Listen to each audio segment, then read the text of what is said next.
বাবা, দেশটা মগের মূল্যক না যে যখন যাকে যেভাবে ইচ্ছা শাস্তি দেবে। একের পর এক সিনেমা ফ্লপ হওয়াতে বিট্রে ও মায়া দ্য লাভ 2 থেকে বাদ পড়েন নায়িকা শবনম বুবলি। দীর্ঘ ৮ মাস নায়িকার হাতে নতুন কোনো সিনেমা ছিল না।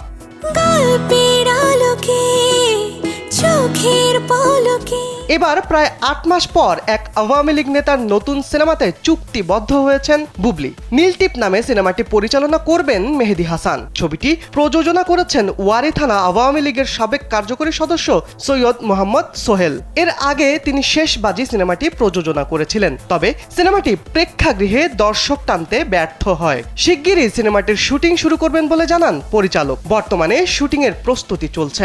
আর নয় সৌন্দর্য নিয়ে চিন্তা, এবার নিজেকে সুন্দর করে তুলুন স্টাইল ম্যানিয়াক্সের সাথে। এতে বুবলির বিপরীতে ছোট পর্দার অভিনেতা শ্যামল মাওলার কথা শোনা যাচ্ছে।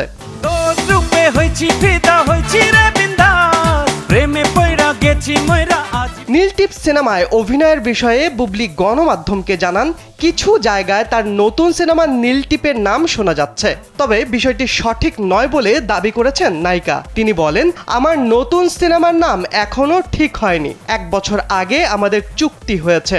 গল্প, পরিকল্পনা ও শুটিং এর সময় সহ বেশ কিছু বিষয় নিয়ে আলোচনা হয়েছে মাত্র, এর বেশি কিছু না। তবে গল্পটা আমার দারুণ লেগেছে। সবকিছু ঠিক থাকলে শুটিং এ যাওয়ার আগে আমি নিজেই সবাইকে জানাবো।